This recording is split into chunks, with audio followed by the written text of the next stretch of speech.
दार्जिलिंग की खूबसूरती हर किसी को अपनी ओर खींचती है, लेकिन क्या आपने कभी सोचा है कि उसके संकरी पहाड़ी रास्तों पर बढ़ता ट्रैफिक और बढ़ता प्रदूषण उसके पर्यावरण के लिए कितना बड़ा खतरा बन गया है।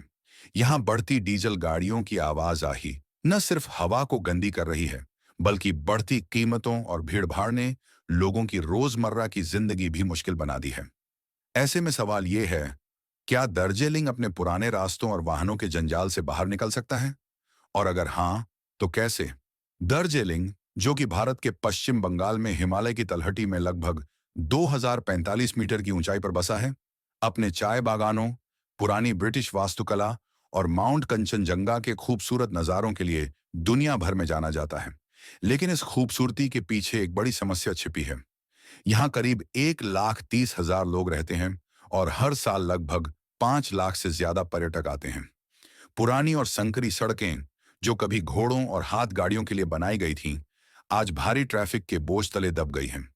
यहाँ ज्यादातर वाहन डीजल पर चलते हैं, जैसे जीप और साझा टैक्सी, जो न सिर्फ सड़कों को जाम करते हैं, बल्कि धुआं और प्रदूषण फैलाकर हवा को भी खराब कर रहे हैं। पहाड़ी इलाकों में नई सड़कों के लिए जगह कम है और सार्वजनिक परिवहन का भी कोई ठोस सिस्टम नहीं है। इसलिए दार्जिलिंग आज भी अपनी पुरानी गाड़ी और रास्तों की समस्या से जूझ रहा है। गैंगटॉक, जो सिक्किम की राजधानी है और लगभग 1,650 मीटर की ऊंचाई पर स्थित है, थोड़ा बेहतर रास्ता अपनाने की कोशिश कर रहा है। यहाँ प्लास्टिक पर प्रतिबंध है, साझा टैक्सियों का इस्तेमाल बढ़ रहा है और इलेक्ट्रिक वाहनों को भी प्रोत्साहन दिया जा रहा है। लेकिन सड़कें अभी भी संकरी हैं और बढ़ती गाड़ियों के कारण जाम की समस्या बनी हुई है। यानी गैंगटॉक ने तो सफाई और बेहतर तरीके अपनाए हैं, लेकिन असली बड़ी समस्या ट्रैफिक और जाम अभी भी है।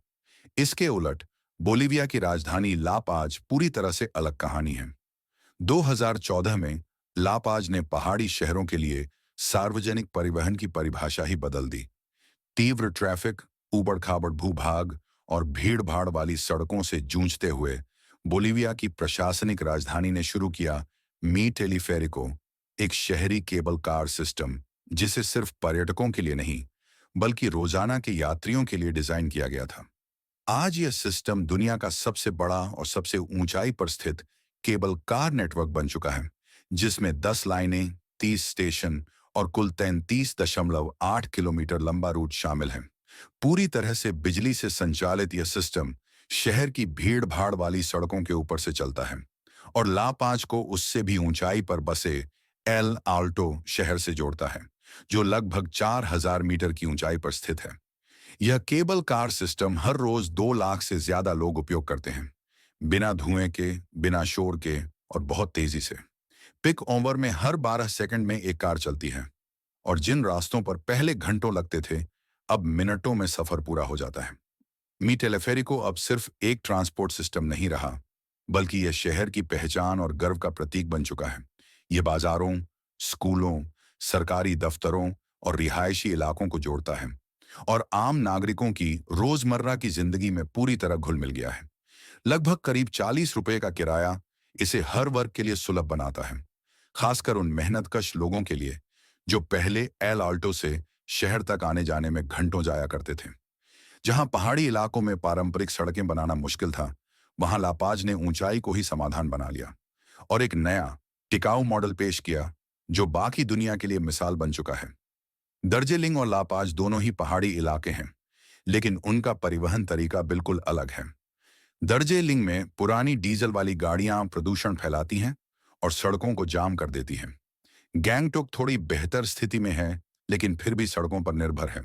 वहीं ला पांच ने अपनी पहाड़ी भूगोल को अपनाकर ऊपर से सफर करना शुरू किया।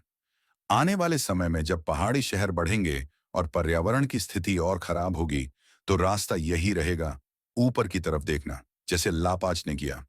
अपनी राय नीचे कमेंट में जरूर दीजिए। अगर आपको यह कहानी दिलचस्प लगी हो, तो इस वीडियो को लाइक करें, दोस्तों के साथ शेयर करें और हमारे चैनल सर्च को सब्सक्राइब करना ना भूलें, जहां हम लाते हैं ऐसी ही गहरी आकर्षक खबरें। मिलते हैं अगले वीडियो में। धन्यवाद।